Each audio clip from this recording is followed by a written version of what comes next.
me llamo Ariadna, tengo 20 años, y mi padre, Gonzalo, desapareció hace exactamente 2 semanas.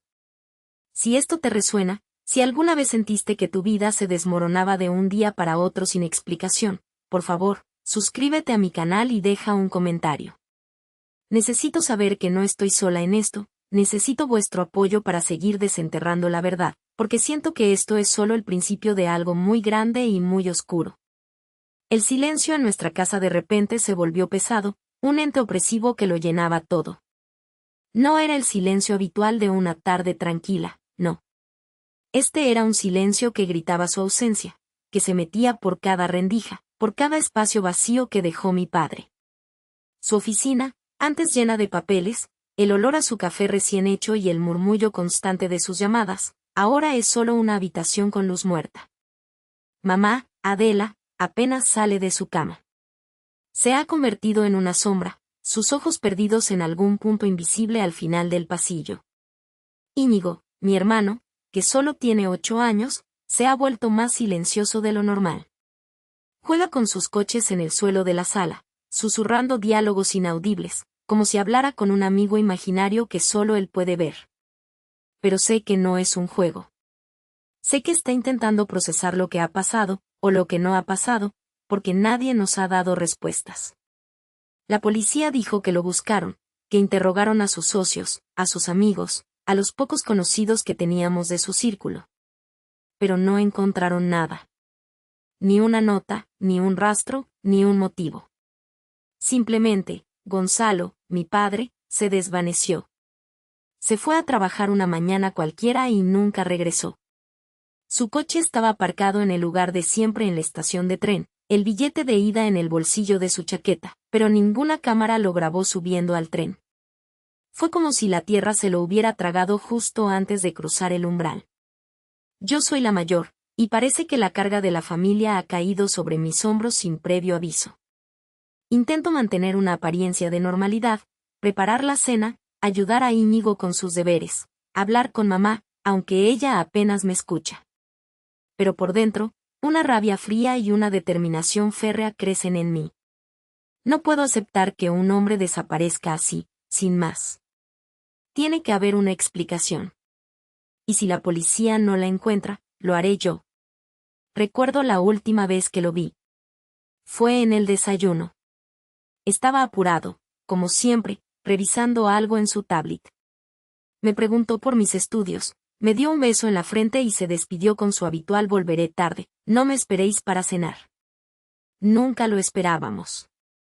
Pero esa noche, la frase se quedó flotando en el aire, una promesa rota, un eco vacío.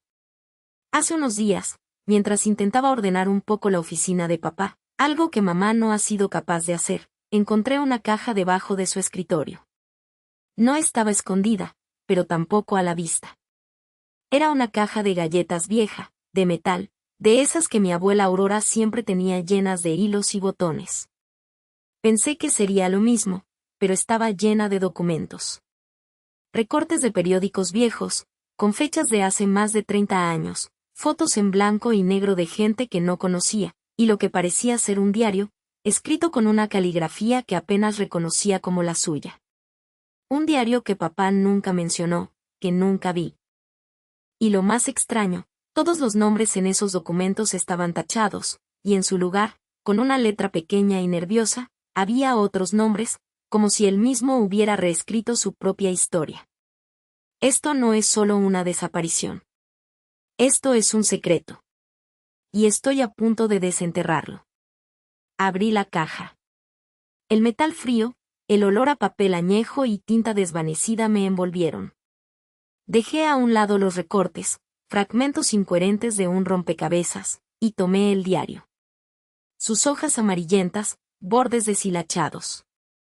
La caligrafía de papá, nerviosa, casi ilegible en algunas partes, sugería prisa o miedo. Pasé las primeras hojas, llenas de nombres tachados. Una obsesión. Hasta que mis ojos se detuvieron.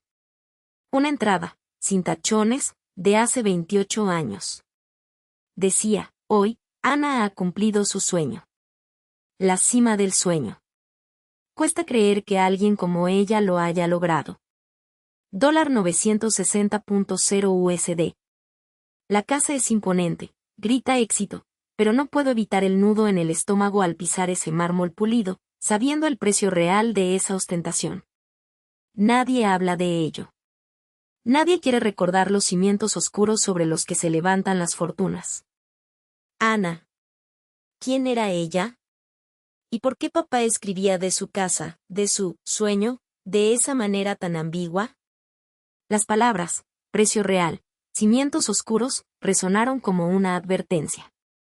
Podía casi verla, esa mansión de ventanales infinitos y jardines inmensos, una fachada de perfección que, según papá, escondía algo podrido. ¿Qué secretos guardaba esa Ana, además de la aparente alegría de su éxito? ¿Y cómo encajaba esto en la desaparición de Gonzalo? Busqué entre los recortes, desesperada por conectar los puntos. Encontré una foto borrosa de una mujer sonriente en una gala, elegante, de unos 30 y tantos, con ojos que parecían ocultar más de lo que revelaban. El pie de foto, Ana Robles, filántropa y empresaria, en su residencia de Las Colinas. Era ella. Las Colinas, un barrio de ricos. La misma Ana que papá había anotado en su diario. La alegría de su cima del sueño se sentía como una máscara, una verdad a medias construida sobre algo inestable. La sensación de que esto era mucho más que una desaparición, que era un pantano de secretos, me oprimía el pecho con cada palabra descifrada. El nombre, Ana Robles, se había incrustado en mi mente como una astilla. La imagen borrosa y las palabras crípticas de papá formaban un rompecabezas macabro.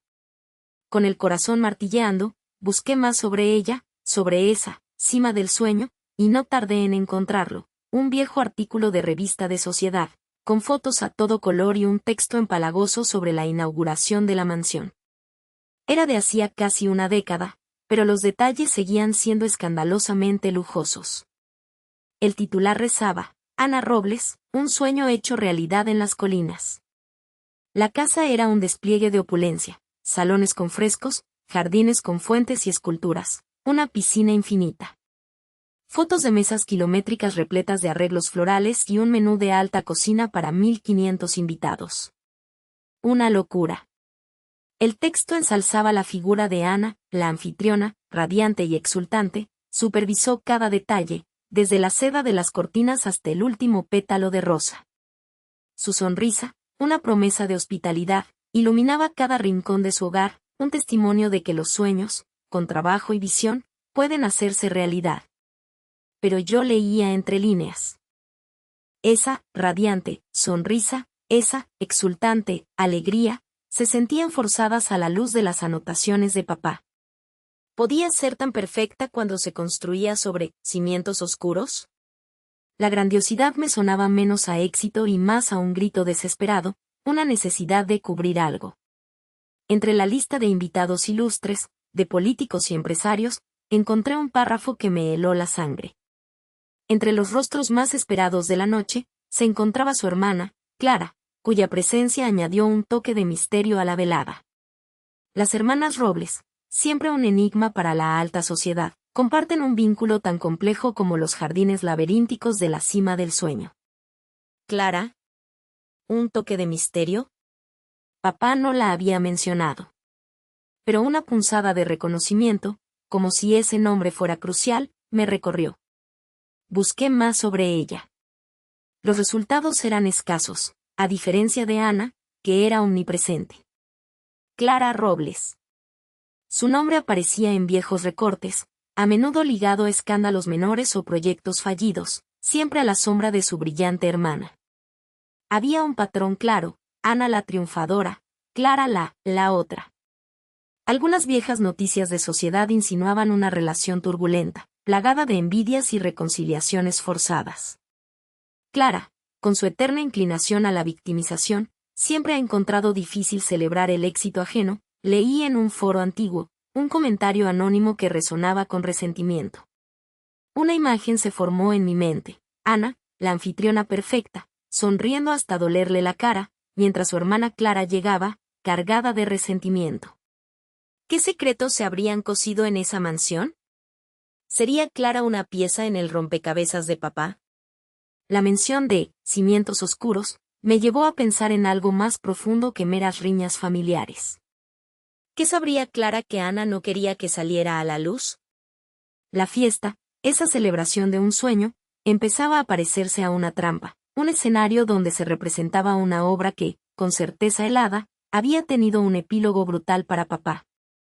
Mi pulso se aceleró. La búsqueda de la verdad sobre Gonzalo me estaba llevando a un lugar mucho más oscuro. Clara Robles, de alguna manera, estaba conectada a esa oscuridad. La sensación de asfixia volvió. Esto era solo el principio. La música suave de fondo, elegida con la pulcritud que caracterizaba a Ana, apenas lograba disimular el zumbido creciente de las conversaciones.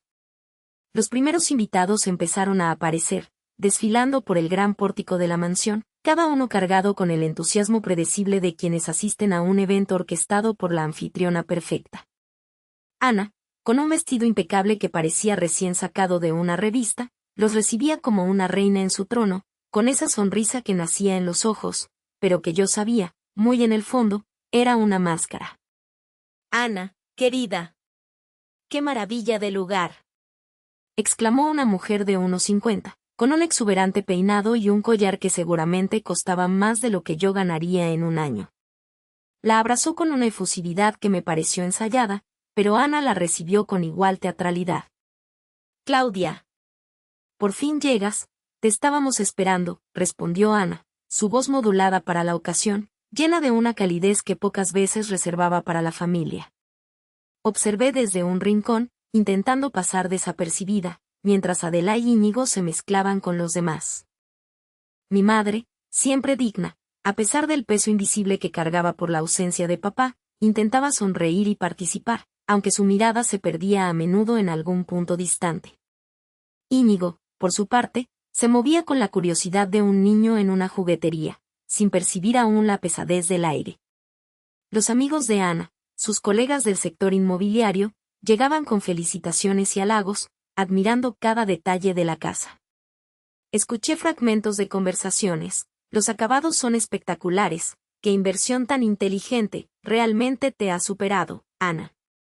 Ella solo asentía, aceptando el tributo como algo merecido, su pecho inflado de orgullo. Sentí una punzada de incomodidad. Esa casa, tan perfecta, tan inmaculada, me parecía una fachada, una obra de arte diseñada para ocultar algo. La mención de los cimientos oscuros de Clara resonaba en mi cabeza. ¿Cuántas capas de pintura ocultaban la verdad aquí? Un hombre de negocios, con una sonrisa demasiado pulcra, se acercó a Ana. «Ana, debo decirte, esta propiedad es realmente impresionante. Recuerdo cuando tu padre solía hablar de sus sueños, de cómo quería construir algo que durara. Él estaría muy orgulloso». El nombre de papá, Gonzalo, dicho con tanta ligereza, me hizo tensar. Ana rió, una risa clara y sin fisuras. «Sí, papá siempre tuvo grandes aspiraciones. Esta casa es la culminación de un sueño, el de una vida dedicada al trabajo duro. Y sí, es, en cierto modo, un tributo a su visión». «¿Un tributo?». La palabra sonó hueca. ¿Cómo podía ser un tributo a algo que de alguna manera parecía haberlo engullido? Sentí un escalofrío.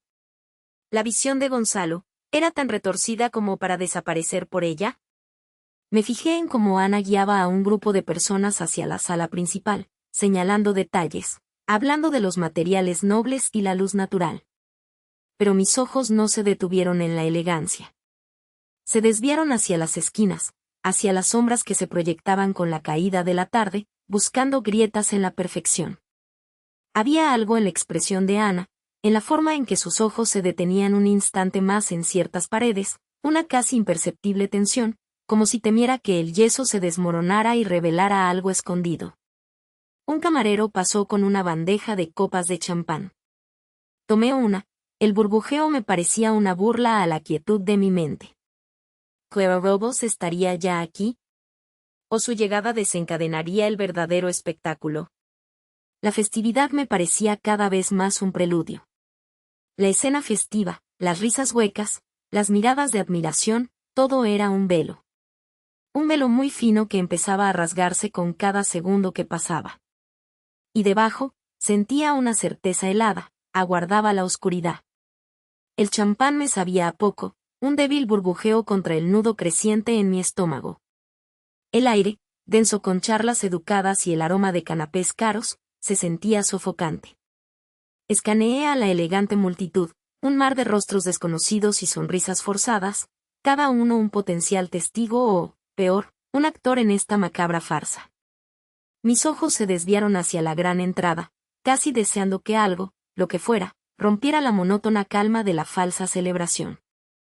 Y entonces, como si mi pensamiento la hubiera invocado, llegó.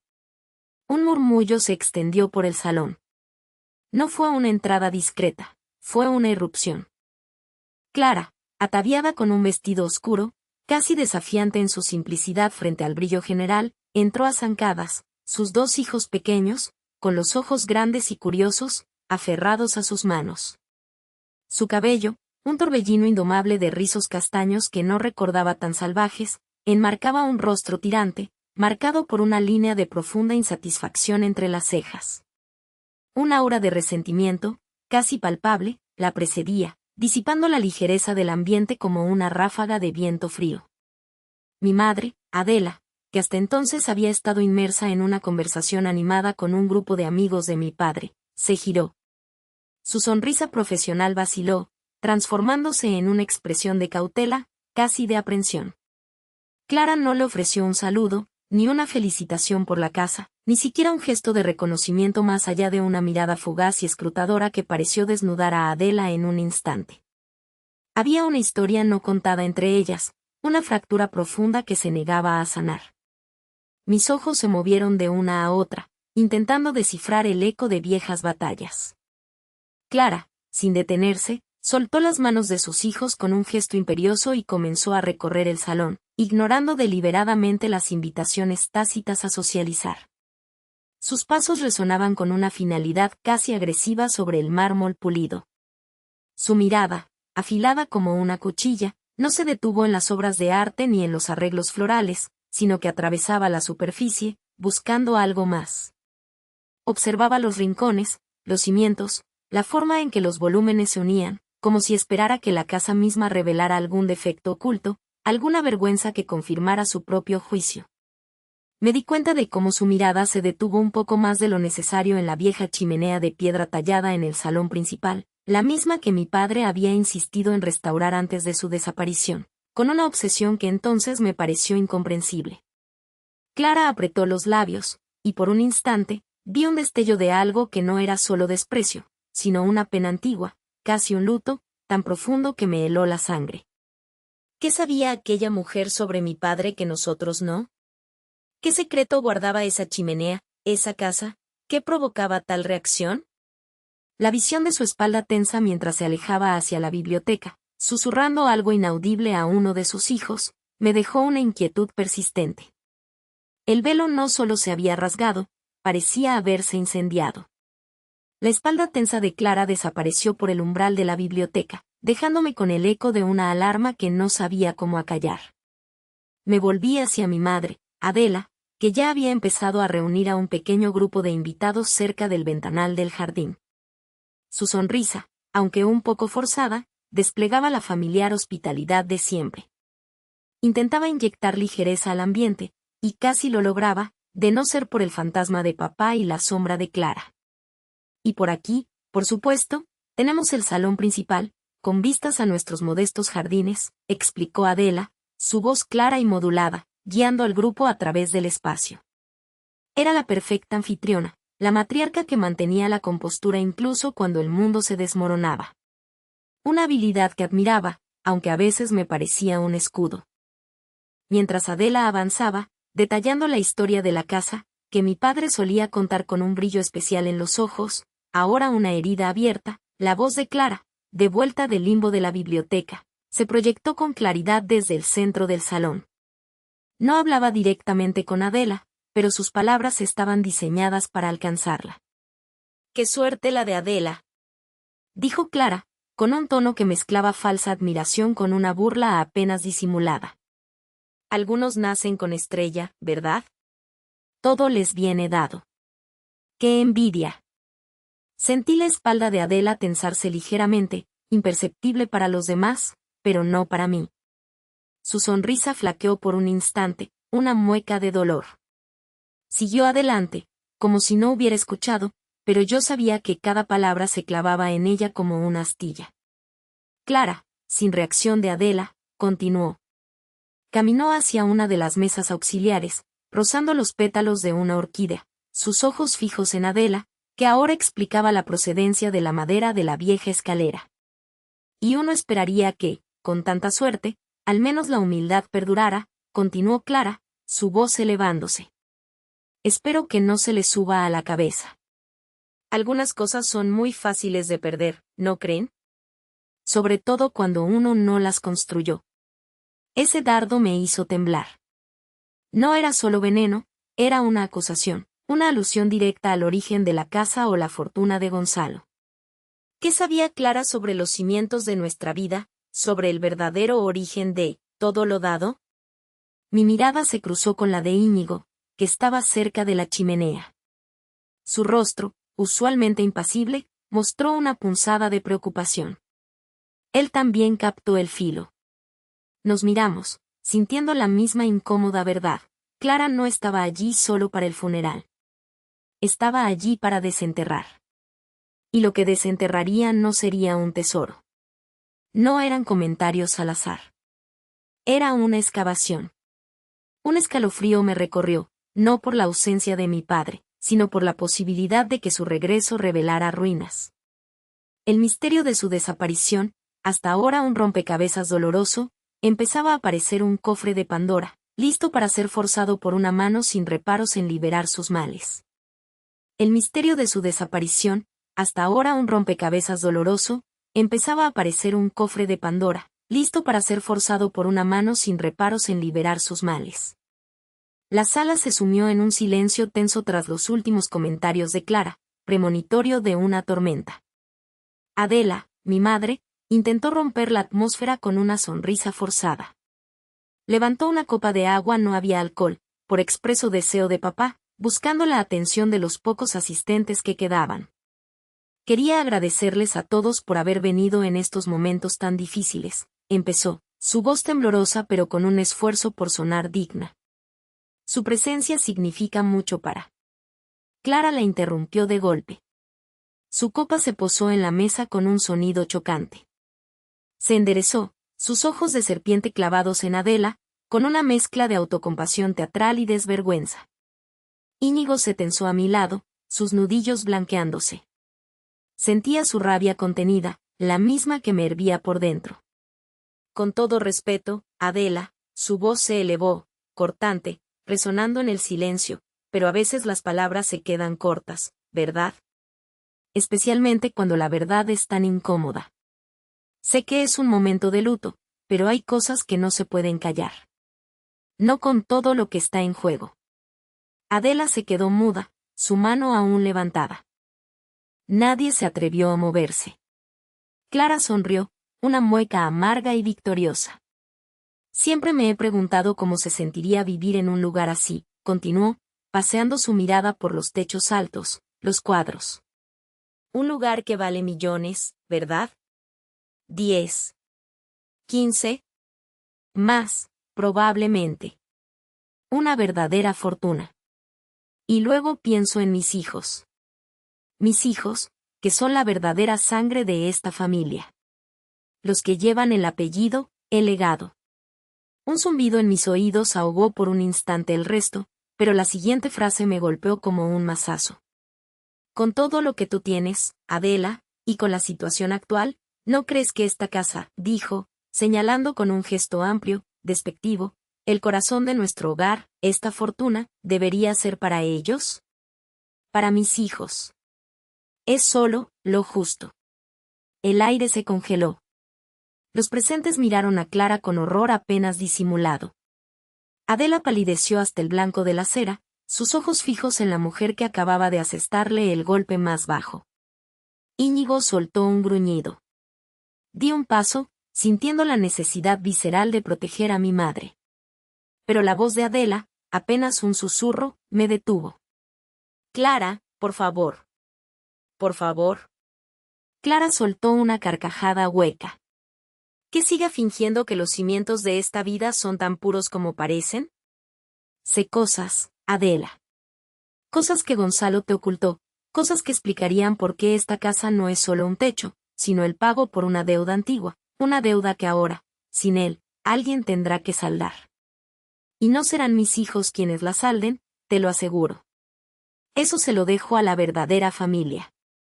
El cofre de Pandora se había abierto. No eran solo comentarios venenosos, era una amenaza, una declaración de guerra.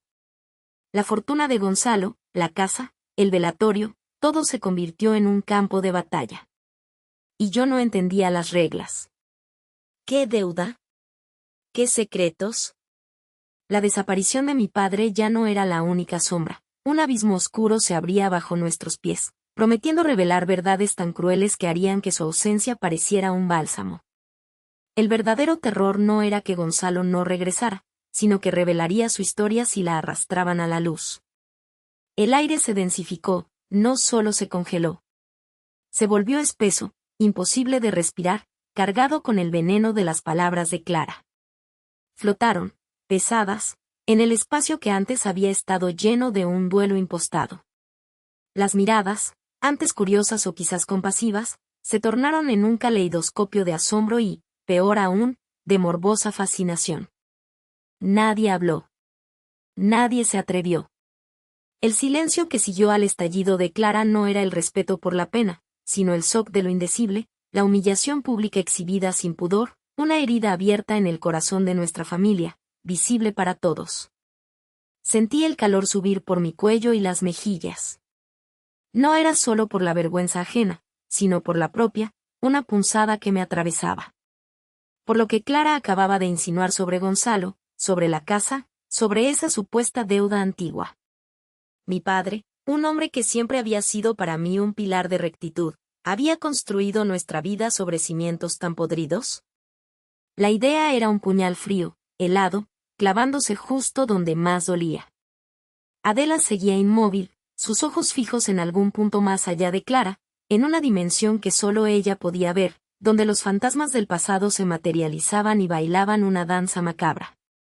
Su rostro, antes pálido, parecía ahora esculpido en hielo, las líneas de su boca apretadas, una máscara perfecta de dolor estoico. Íñigo, a mi lado, respiraba con dificultad, sus puños apretados a los costados, la mandíbula tensa hasta el punto de la ruptura. Podía sentir su rabia bullir, un eco de la mía, un deseo compartido de que esa mujer desapareciera. La abuela Aurora, sentada un poco apartada, no mostraba sorpresa, solo una tristeza profunda, casi resignada, como si las palabras de Clara solo confirmaran algo que ella ya sabía, algo que había estado esperando en silencio durante años. Otro de esos malditos ganchos que mi mente no podía desentrañar, otra pieza de un rompecabezas que no entendía y que, por algún motivo, la abuela sí. Cada microexpresión en los rostros de nuestros invitados era un juicio mudo, una sentencia silenciosa. Unos desviaban la mirada, incómodos, intentando parecer ajenos a la miseria que se desplegaba ante ellos. Otros, los menos disimulados, nos observaban con una mezcla de lástima y esa insana curiosidad que surge ante la tragedia ajena.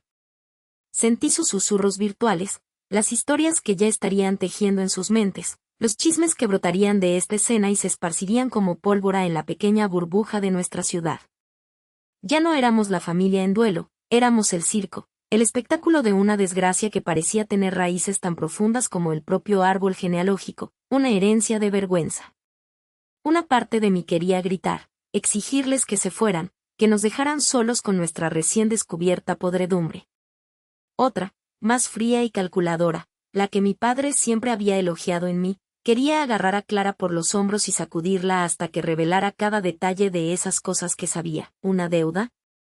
¿Con quién?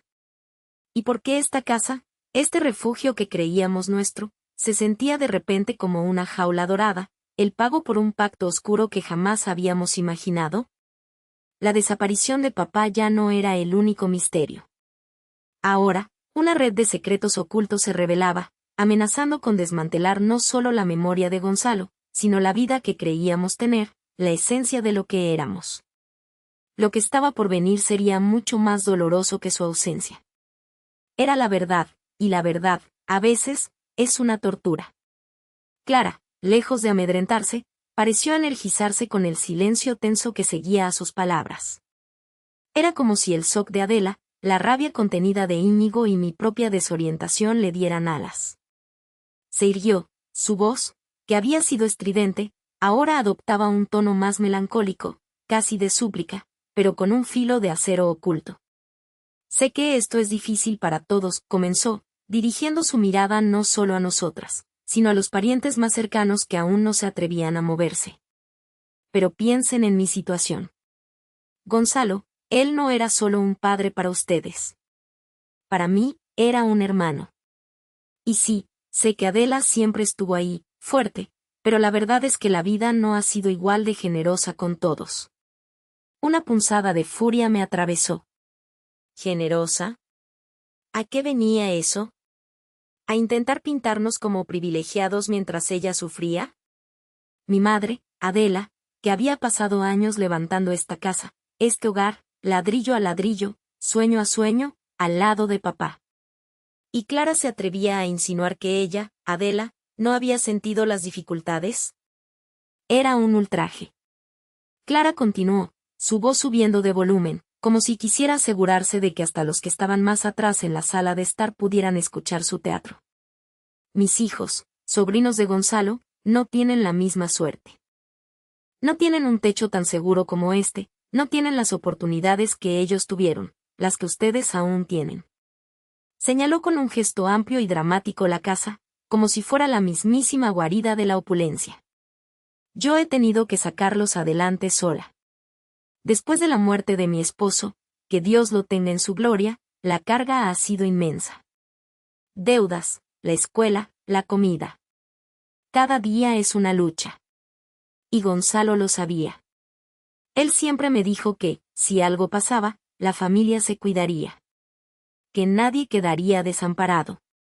Los murmullos se hicieron más audibles entre los presentes. Mis tíos y tías, esos que se habían pasado toda la vida compitiendo por la herencia marginal de tías abuelas lejanas, ahora asintieron con una falsa compasión. Veía en sus ojos el cálculo, la balanza mental que pesaba la obligación moral contra el derecho adquirido.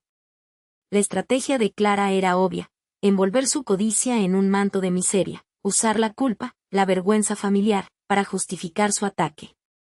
Era una jugada maestra de manipulación, y se estaba aprovechando de que estábamos vulnerables, de que el dolor aún no nos había permitido levantar las defensas. Y no es solo por mí, prosiguió Clara, con una lágrima solitaria asomando en el rabillo de su ojo, una lágrima que me pareció ensayada, es por Ana, disculpen, por Adela. Por la memoria de Gonzalo. Él no querría que yo estuviera en esta situación, él no querría que sus sobrinos pasaran penurias mientras esta casa, que bien podría aliviar las cargas de todos, permanezca como un monumento a un pasado, que tal vez no era tan idílico como creíamos. Y ahí estaba. El anzuelo, el nuevo dardo envenenado. Un pasado que tal vez no era tan idílico como creíamos. Mis ojos se estrecharon. Esa frase, lanzada con estudiada casualidad, no era accidental.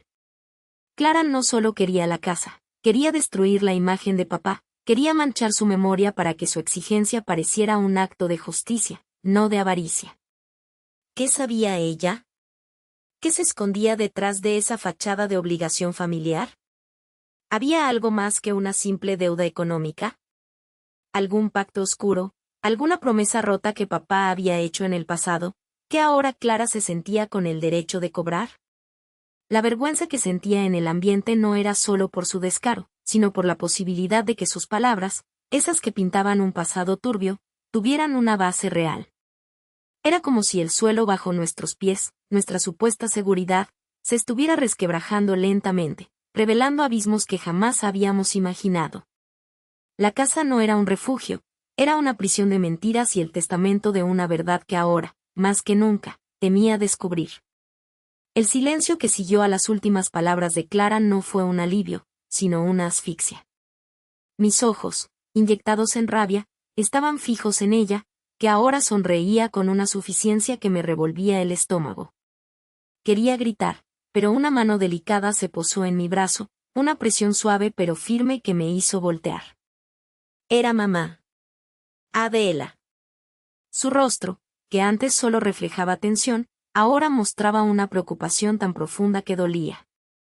Ariadna, su voz era un susurro cansado, casi una súplica: cariño, por favor. No hagas esto más difícil de lo que ya es. Mi ceño se frunció. ¿Más difícil para quién? ¿Para ella, dispuesta a ceder? Mi garganta se cerró, un nudo de frustración.